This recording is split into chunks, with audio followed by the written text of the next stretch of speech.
నమస్తే GTPL news కి స్వాగతం. వార్తల్లోకి వెళ్లే ముందుగా హెడ్లైన్స్. కాంగ్రెస్ పార్టీ బలోపేతం కోసం ముఖ్య కార్యకర్తల సమావేశం. బీజేపీ వైఫల్యం ప్రజలకు తెలపాలని ఎమ్మెల్యే ఆది శ్రీనివాస్, పార్లమెంట్ ఇన్ఛార్జ్ కోన శ్రీశైలం గౌడ్ పిలుపు. పెరిగిన పెట్రోల్ డీజిల్ ధరలకు నిరసనగా సిరిసిల్ల జిల్లా ముస్తాబాద్లో కాంగ్రెస్ నాయకుల ఆందోళనలు. ఆటోకు తాడి కట్టి నిరసన. రాజన్న సిరిసిల్ల జిల్లాలో అక్రమ వడ్డీ వ్యాపారులపై పోలీసుల దాడులు. అనుమతులు లేకుండా వడ్డీ వ్యాపారం చేస్తున్న వారి నుండి భారీగా నగదు, ప్రామిసరీ నోట్లు స్వాధీనం. మహిళలకు ప్రభుత్వం పెద్దపీట. మహిళల లబ్ధిదారులకు సిరిసిల్ల పట్టణంలో చీరలు పంపిణీ చేసిన మున్సిపల్ చైర్పర్సన్ జిందం కళా చక్రపాణి. సిరిసిల్ల జిల్లా కాంగ్రెస్ పార్టీ కార్యాలయంలో సంఘటన సృజన్ అభియాన్ కార్యక్రమంలో భాగంగా ముఖ్య కార్యకర్తల సమావేశంలో ప్రభుత్వ విప్ ఎమ్మెల్యే ఆది శ్రీనివాస్, పార్లమెంటరీ ఇన్ఛార్జ్ కూన శ్రీశైలం గౌడ్ పాల్గొన్నారు. ఈ సందర్భంగా శ్రీశైలం గౌడ్ మాట్లాడుతూ ఎజెండా పార్టీని పటిష్టం చేయడానికి రాహుల్ గాంధీ ఈ కార్యక్రమాన్ని తీసుకోవడం జరిగిందని, పార్టీలో ఉన్నటువంటి లోటుపాట్లను సవరణ చేసి అందరూ ఐకమత్యంతో ఉండే విధంగా చేయడమే దీని ఉద్దేశమని, కాంగ్రెస్ ప్రభుత్వం ఇచ్చేటటువంటి ప్రభుత్వ సంక్షేమ పథకాలను ప్రజల్లోకి తీసుకెళ్లి రాబోయే ఎంపీటీసీ, జెడ్పీటీసీ ఎన్నికల్లో పార్టీ గెలవాలి అంటే ప్రజల్లో ఐకమత్యంతో మెదులుకొని పార్టీ చేస్తున్నటువంటి పనులను ప్రజలకు తెలియజేసే విధంగా కష్టపడాలని అన్నారు. విప్ ఆది శ్రీనివాస్ మాట్లాడుతూ ఏఐసీసీ ఇచ్చిన పిలుపు ప్రకారం కాంగ్రెస్ పార్టీని బలోపేతం చేసి గ్రామ కమిటీలు, వార్డు కమిటీలు వేసి దేశంలో బీజేపీ పార్టీ వైఫల్యానికి ప్రజలకు తయారు చేసే విధంగా ముందుకు వెళ్లాలని, నిరుపేద కూలీలకు ఉపాధి పని కల్పించింది ఇందిరాగాంధీ ఉపాధి పథకం కాంగ్రెస్ పార్టీ తీసుకువచ్చిందేనని అన్నారు.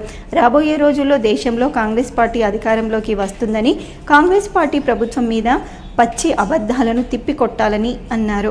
ఈ సమావేశంలో జిల్లా కాంగ్రెస్ అధ్యక్షుడు సంగీతం శ్రీనివాస్, సిరిసిల్ల నియోజకవర్గ ఇన్ఛార్జ్ కేకే మహేందర్ రెడ్డి, సిరిసిల్ల మరియు వెమ్లవాడ కాంగ్రెస్ పార్టీ పరిశీలకులు ఫక్రుద్దీన్, బొమ్మ శ్రీరామ్, పట్టణ అధ్యక్షుడు చొప్పదండి ప్రకాష్, గడ్డం నర్సయ్య, సూర్యదేవరాజ్, అగ్నూరి బాలరాజ్, కాంగ్రెస్ పార్టీ నాయకులు, కార్యకర్తలు పాల్గొన్నారు. బొమ్మ శ్రీరామ్ గారిని వేయడం జరిగింది. మరి మా యొక్క పని ఏంటంటే ఇప్పుడు మహేంద్ర చెప్పినట్టు కోఆర్డినేషన్ చేసి అందరితో కూడా పార్టీ పటిష్టం చేసే దిశలో సమన్వయపరుస్తూ ఎక్కడన్నా లోతుపాత్ర ఉంటే పెద్దల దృష్టి తీసుకుపోయి మరి వారికి చెప్పి సమన్వయపరుస్తూ పార్టీని పటిష్టం చేసే దిశలో పనిచేయడం జరుగుతుంది. మేము మరి ఈరోజు ఇక్కడికి గతంలో బిఎల్ఏలు కూడా చాలా కాన్స్టిట్యున్సీలు ఇవ్వడం జరిగింది. మరి వేములవాడలో కూడా బిఎల్ఏ లీస్ట్ కూడా ఇవ్వడం జరిగింది.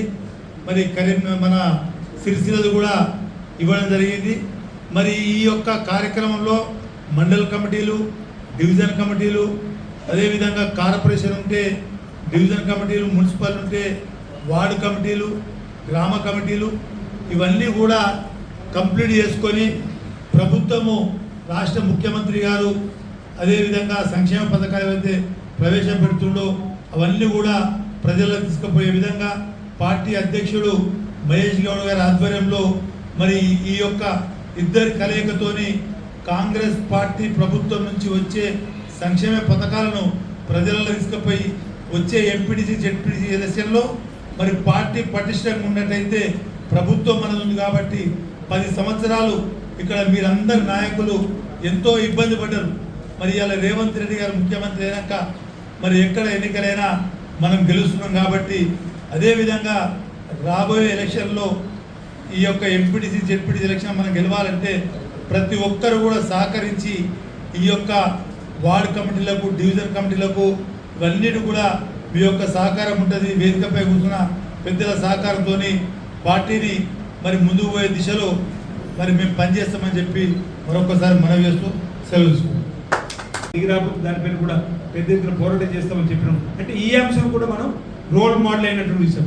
సన్న బియ్యం కూడా మీకు చెప్తున్న దేశంలో ఏ రాష్ట్రం ఇస్తారు, 29 రాష్ట్రాలు ఉంటే కేవలం మన రాష్ట్రంలోనే 14,700 కోట్లు ప్రతి ఏటా బడ్జెట్లో పెట్టి సంపన్న తినపెట్టి భోజనం ఈరోజు ఇస్తున్నట్టు సందర్భం. ఈ విధంగా చెప్పుకుంటూ పోతే మన తెలంగాణ రాష్ట్రం ఇతర రాష్ట్రాలకు మరి రోల్ మోడల్గా నిలబడుతున్న సందర్భాన్ని కూడా మనం చెప్పే ప్రయత్నం చేస్తూ రాబో రోజుల్లో ఈరోజు మరో కొత్త పథకాన్ని కూడా మొన్నటి అసెంబ్లీలో ప్రవేశపెట్టినాం. ఇప్పుడే నర్సన గుర్తు చేస్తూ ఉన్నాడు. ఇందిరమ్మ ఆత్మీయ భరోసా పథకం. మన దేశంలోనే కాదు, బహుశా ప్రపంచంలోనే ఇంత పెద్ద పథకం. ప్రతి కుటుంబం రేషన్ కార్డులో అర్హులైనటువంటి తెలుగు రేషన్ కార్డు కలిగినటువంటి వాళ్ళందరూ కూడా ఇందిరమ్మ ఆత్మీయ జీవిత బీమా భరోసా పథకం తీసుకొస్తుంది. ఇది ఇంత పెద్ద గ్రూప్ ఉన్నటువంటి బీమా పథకం ప్రపంచంలో కూడా ఎక్కడలేదు. ఇది కూడా మన దేశంలో ఇతర రాష్ట్రాలు రోల్ మోడల్ కాబోతా ఉంది. అంటే ఒక కుటుంబంలో పెద్ద ఒకళ్ళు చనిపోతే కుటుంబం కకావికలమైపోతుంది. మనం వెళ్ళి 11 రోజులు పరామర్శించేస్తాం, మీకెందుకు మేము ఉన్నామని.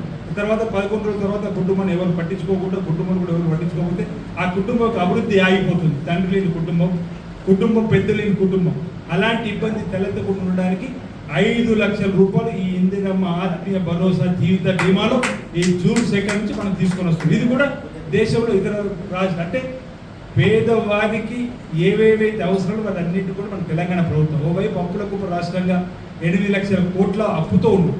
ఆ రోజుల్లో 75,000 కోట్ల అప్పు 2014 ఏటా 6,000 వడ్డీ కట్టింది.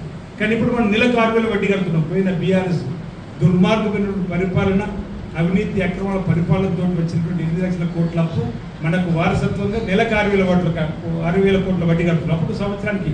అయినా రేవంత్ రెడ్డి గారి సర్కార్ ఎక్కడ కూడా గత ప్రభుత్వం వాళ్ళు ఇచ్చినటువంటి ఏ ఒక్క స్కీములు రద్దు చేయకుండా ఎన్ని కొత్త స్కీములు మనం ప్రారంభం చేసుకొని ముందుకు పోతా ఉంటే కూడా ప్రతిపక్షానికి సంబంధించిన భాజపా రెండు కూడా ఈరోజు గల్లీలో కుస్తీ, ఢిల్లీలో దోస్తీ రెండు కూడా ఒకటై కాంగ్రెస్ పార్టీ విధానాలను ఈరోజు అబద్ధ ప్రచారంతో భగ్నం చేసేటువంటి ప్రయత్నం చేస్తారు, బట్టగాల్సి మీద వేసే ప్రయత్నం చేస్తారు. వాటన్నింటినీ ఎప్పటికప్పుడు తిప్పి కొట్టడానికి ఈరోజు కాంగ్రెస్ పార్టీ సంస్థాగతంగా బలోపేతం కావాల్సినటువంటి ఆవశ్యకతను కూడా గుర్తించుకొని ఈరోజు ఇక్కడ పెద్ద శ్రీశైలం గౌడ్ గారిని, శ్రీరామ్ గారు కానీ, ప్రకృతిని గారిని జిల్లా కాంగ్రెస్ కమిటీ అధ్యక్షుల ఆధ్వర్యంలో ఈ సమావేశం ఏర్పడిస్తున్న దానికి సార్థకంగా మనమందరం కూడా మన ప్రాంతాల్లో నూతన రక్తాన్ని ఈరోజు కాంగ్రెస్ పార్టీకి తీసుకొని వచ్చి నూతన నాయకత్వం బాధ్యతలు అప్పేపి తద్వారా కాంగ్రెస్ పార్టీ బలోపేతం. ఇప్పటికే మనం ఈరోజు రేవంత్ రెడ్డి గారి సర్కార్ ఇందిరమ్మ రాజ్యం ప్రజాపాలన నిస్సాయాలకు సాయాన్ని అందించేటువంటి కార్యక్రమం పేదలకు అందరికీ కూడా అపర్ణాస్తం అందించే విధంగా చేస్తున్న ప్రయత్నానికి ఆశీర్వాదం కూడా దొరికింది. ఈరోజు మన ప్రభుత్వం వచ్చిన తర్వాత 6 నెలలు వచ్చినటువంటి లోక్సభ ఎన్నికల్లో ఈరోజు బీఆర్ఎస్ పార్టీ 0కి పరిమితం చేయగలిగినాం. కంటోన్మెంట్ ఉప ఎన్నికల్లో 3rd ప్లేస్ బీఆర్ఎస్ పార్టీ. జబ్బలు జరుపుకున్నది మేము గెలుస్తున్నాం, కాంగ్రెస్ పార్టీ ప్రభుత్వం పని అయిపోయిందని చెప్పని జూబ్లీహిల్స్లో నిలబడితే 25,000 ఓట్లతో గెలిచింది. సిరిసిల్ల పట్టణంలోని 3వ వార్డులో మహిళా సమైక్య సంఘాల సభ్యులకు ఇందిరమ్మ చీరలను పురపాలక సంఘం అధ్యక్షురాలు జిందం కళా చక్రపాణి పంపిణీ చేశారు. ఈ సందర్భంగా వారు మాట్లాడుతూ తెలంగాణ రాష్ట్ర ప్రభుత్వం చేపట్టిన ఇందిరా మహిళా శక్తి పథకంలో భాగంగా సిరిసిల్లాలో మహిళా సమైక్య సంఘాల సభ్యులకు ఇందిరమ్మ చీరలను ఈ రోజు నుండి అన్ని వార్డులలో పంపిణీ చేయడం జరుగుతుందని అన్నారు. మహిళల సామాజిక ఆర్థిక అభివృద్ధిలో మహిళా సమైక్య సంఘాల కృషి చాలా గొప్పదని తెలిపారు. మహిళా సమైక్య సంఘాల సాధికారతకు పురపాలక సంఘం ద్వారా పూర్తి సహకారాన్ని అందిస్తూ మహిళల ఆర్థిక అభివృద్ధికి కృషి చేస్తామని అన్నారు. ఈ కార్యక్రమంలో పట్టణ పేదరిక నిర్మూలన సంస్థ ఆర్పీలు, మహిళా సమైక్య సంఘాల అధ్యక్షుల సభ్యులు తదితరులు పాల్గొన్నారు. పెట్రోల్, డీజిల్ ధరలకు పెంపును నిరసిస్తూ రాజన్న సిరిసిల్ల జిల్లా ముస్తాబాద్లో కాంగ్రెస్ కార్యకర్తలు వినూత్న ఆందోళనకు దిగారు. కాంగ్రెస్ సిరిసిల్ల నియోజకవర్గ ఇన్ఛార్జ్ కేకే మహేందర్ రెడ్డి ఆధ్వర్యంలో ఆటోకు తాళ్లు కట్టి లాగుతూ కేంద్ర ప్రభుత్వానికి వ్యతిరేకంగా నినాదాలు చేశారు. పెంచిన పెట్రోల్, డీజిల్, గ్యాస్ ధరలు తగ్గించాలని డిమాండ్ చేశారు. పెరిగిన పెట్రోల్, డీజిల్ ధరలను తగ్గించి అదనపు భారం వేసే విధానాలకు ఉపసంహరించుకోవాలని కోరారు. కేంద్రంలోని బీజేపీ ప్రభుత్వం 5 రాష్ట్రాల ఎన్నికలు ముగిసే వరకు సైలెంట్గా ఉండి పెట్రోల్, డీజిల్, గ్యాస్ ధరలు పెంచి సామాన్యుల నడ్డి విరిగేలా వ్యవహరిస్తుందని విమర్శించారు. పెంచిన ధరలు తగ్గించే వరకు ఆందోళన కొనసాగిస్తామని హెచ్చరించారు. గత ప్రభుత్వ కాలంలో నల్ల చట్టాలను తీసుకొచ్చి మినిమం సపోర్ట్ ప్రైస్ లేకుండా కూడా ఇవాళ దేశవ్యాప్తంగా నల్ల చట్టాలను తీసుకొస్తే ఢిల్లీ దిగ్బంధం చేసింది ఇలా రైతులు, కాంగ్రెస్ పార్టీ. ఆ రోజు ఇవాళ ఆ నల్ల చట్టాలను రైతుల యొక్క మినిమం సపోర్టింగ్ ప్రైస్ను తెక్కకుండా కేవలం దళాల చేతుల్లో పెట్టి చేతులు దులుపుకున్న వైనాన్ని ఆ రోజు కాంగ్రెస్ పార్టీ అడ్డుకొని ఇలా బీజేపీకి బుద్ధి చెప్పింది. ఇవాళ అదే మాదిరిగా ఇలా ఈ రాష్ట్రంలో కూడా రైతులు ఈ విధంగా అరకొర కష్టపడడానికి కారణం, వాళ్ళ గోసకు కారణం బీజేపీ యొక్క విధానాలు. ఇవాళ తెలంగాణ ప్రాంతం అన్నా, ఆంధ్రప్రదేశ్ అన్నా, సమైక్య ఆంధ్రప్రదేశ్ అన్నా, తెలంగాణ అన్నా, ఈ ప్రాంతంలో ఇక్కడున్న భౌగోళిక పరిస్థితుల వల్ల ఎక్కువగా వరి పంట పండుతుంది. ఇవాళ ఉత్తరప్రదేశ్లో ఏమో గోధుమలు పండుతాయి, ఉత్తరప్రదేశ్లో పండిన ప్రతి గింజను కూడా కేంద్ర ప్రభుత్వం కొంటుంది ఇవాళ. కానీ ఇవాళ మన దగ్గర రైతుల కష్టం వల్ల, ప్రభుత్వ విధి విధానాల వల్ల తెలంగాణ రాష్ట్రంలో కాంగ్రెస్ పార్టీ అధికారంలోకి వచ్చిన తర్వాత రికార్డు స్థాయిలో వరిని. ఎల్లారెడ్డిపేట మండల కేంద్రంలోని స్థానిక ఎంపీడీఓ ఆఫీస్ ముందు బీఓఏల నిరసన కార్యక్రమం చేపట్టారు. ఈ సందర్భంగా కొప్పుల రమ మాట్లాడుతూ తమ డిమాండ్లను రాష్ట్ర ప్రభుత్వం వెంటనే పరిష్కరించాలని, కనీస వేతనం 20,000 రూపాయలు అందించాలని డిమాండ్ చేశారు. అదేవిధంగా పనిభారం తగ్గించాలని అన్నారు. తమ డిమాండ్లను నెరవేర్చే వరకు నిరసన కార్యక్రమం చేపడతామని పేర్కొన్నారు. ఈ కార్యక్రమంలో అధ్యక్షురాలు కొప్పుల రమ, ప్రధాన కార్యదర్శి నాయిని నీలిమ, ఉపాధ్యక్షురాలు దిమ్మటి రేణుక, సహాయ కార్యదర్శి తాటికొండ లావణ్య, కోశాధికారి ఆడెపు శోభతో పాటు 43 మంది పాల్గొన్నారు. యూనియన్ పక్షాన అధ్యక్షురాలుగా మాట్లాడుతున్నాను. మేము రాష్ట్ర యూనియన్ పిలుపు మేరకు సమ్మె చేయడం జరుగుతుంది. మేము సమ్మె చేయడం ఏంటి అంటే, మాకు ఇప్పటివరకు ఇంత కష్టపడుతున్న 5,000 రూపాయలు మాత్రమే వేతనం వస్తుంది. అది వివో ఖాతాలో పడుతుంది. అదన్నీ పర్మిషన్లు తీసుకొని మాకు ఇస్తుండ్రు. డైరెక్ట్ మా ఖాతాలనే పడాలి. కనీస వేతనం 20,000 రూపాయలు వేతనం ఇవ్వాలి. సెర్పు ఉద్యోగులుగా గుర్తించాలి మమ్మల్ని. అర్హులైన వివోఏలను సీసీలుగా ప్రమోషన్ చేయాలి. హెచ్ఆర్ పాలసీ వర్తించాలి. 58 జీవోను సవరించాలి. మా కోరికలన్నీ నెరవేరేదాకా మేము సమ్మె చేయాలని నిర్ణయించుకున్నాము. పని భారం కూడా తగ్గించాలి.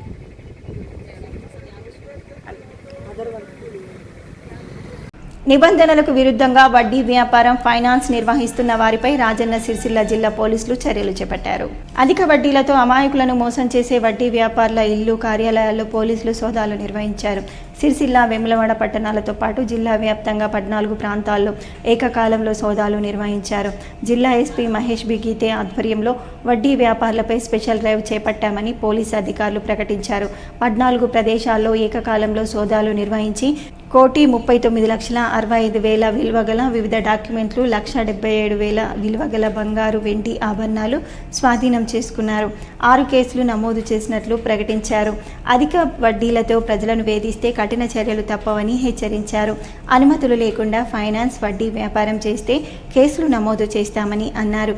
ప్రజల ఆర్థిక అవసరాలను ఆసరాగా చేసుకుని వడ్డీలకు డబ్బులిచ్చి వారి నుండి అధిక వడ్డీ వసూలు చేసే వ్యాపారులపై చట్టపరమైన కఠిన చర్యలు తప్పవని హెచ్చరించారు. అధిక వడ్డీ రేట్లతో సామాన్యులపై దౌర్జన్యం చేస్తే చట్ట ప్రకారం చర్యలు తీసుకుంటామని ఎస్పీ తెలిపారు.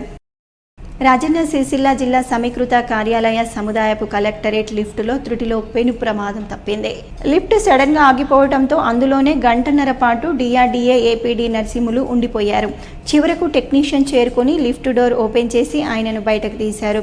లిఫ్ట్ బ్యాటరీలు ఫెయిల్ కావడంతోనే మధ్యలోనే లిఫ్ట్ ఆగిపోయిందని టెక్నీషియన్ తెలిపారు. లిఫ్ట్ మెయింటెనెన్స్ సరిగా చేయకపోవడం వల్లే ప్రమాదానికి దారి తీసిందని, నిర్లక్ష్యంగా వ్యవహరించే వారిపై చర్యలు తీసుకోవాలని డిఆర్డీఏ ఏపీడీ నర్సింహులు కలెక్టర్కు ఫిర్యాదు చేశారు. మండే ఎండల్లో గబ్బిలాలు ప్రాణాలు కోల్పోతున్నాయి. గబ్బిలాల మృతి వేములవాడలో కలకలం సృష్టిస్తోంది. వేములవాడ భీమేశ్వర స్వామి ఆలయ ఆవరణలో వందలాది గబ్బిలాలు మృత్యువాత పడ్డాయి. రాజన్న ఆలయ విస్తరణ పనుల్లో భాగంగా భక్తుల దర్శనాలను శ్రీ భీమేశ్వర ఆలయానికి మార్చారు. గత కొన్ని సంవత్సరాలుగా భీమేశ్వర ఆలయంలో చెట్లపైన గబ్బిలాలు నివాసం ఉండేవి.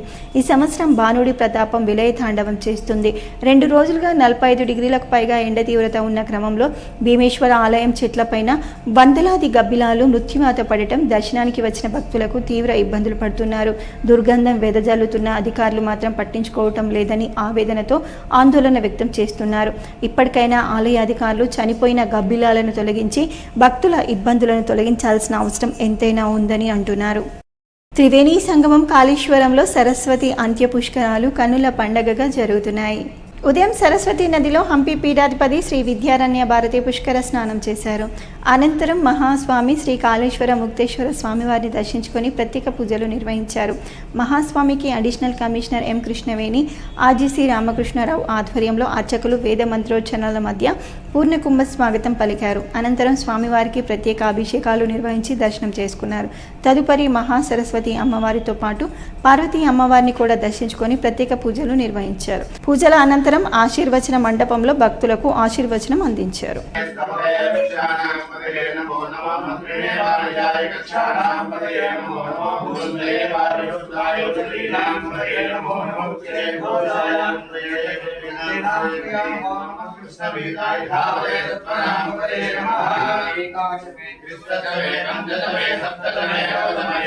వార్తలు ముగించే ముందు హెడ్లైన్స్ మరోసారి. కాంగ్రెస్ పార్టీ బలోపేతం కోసం ముఖ్య కార్యకర్తల సమావేశం. బీజేపీ వైఫల్యం ప్రజలకు తెలపాలని ఎమ్మెల్యే ఆది శ్రీనివాస్, పార్లమెంట్ ఇన్ఛార్జ్ కోన శ్రీశైలం గౌడ్ పిలుపు. పెరిగిన పెట్రోల్ డీజిల్ ధరలకు నిరసనగా సిరిసిల్ల జిల్లా ముస్తాబాద్లో కాంగ్రెస్ నాయకుల ఆందోళనలు. ఆటోకు తాడి కట్టి నిరసన. రాజన్న సిరిసిల్ల జిల్లాలో అక్రమ వడ్డీ వ్యాపారులపై పోలీసుల దాడులు. అనుమతులు లేకుండా వడ్డీ వ్యాపారం చేస్తున్న వారి నుండి భారీగా నగదు, ప్రామిసరీ నోట్లు స్వాధీనం. మహిళలకు ప్రభుత్వం పెద్దపీట. మహిళల లబ్ధిదారులకు సిరిసిల్ల పట్టణంలో చీరలు పంపిణీ చేసిన మున్సిపల్ చైర్పర్సన్ జిందం కళా చక్రపాణి. ఇవి బులెటిన్లోని విశేషాలు. తిరిగి వచ్చే బులెటిన్లో మళ్ళీ కలుద్దాం. అంతవరకు సెలవు. నమస్కారం.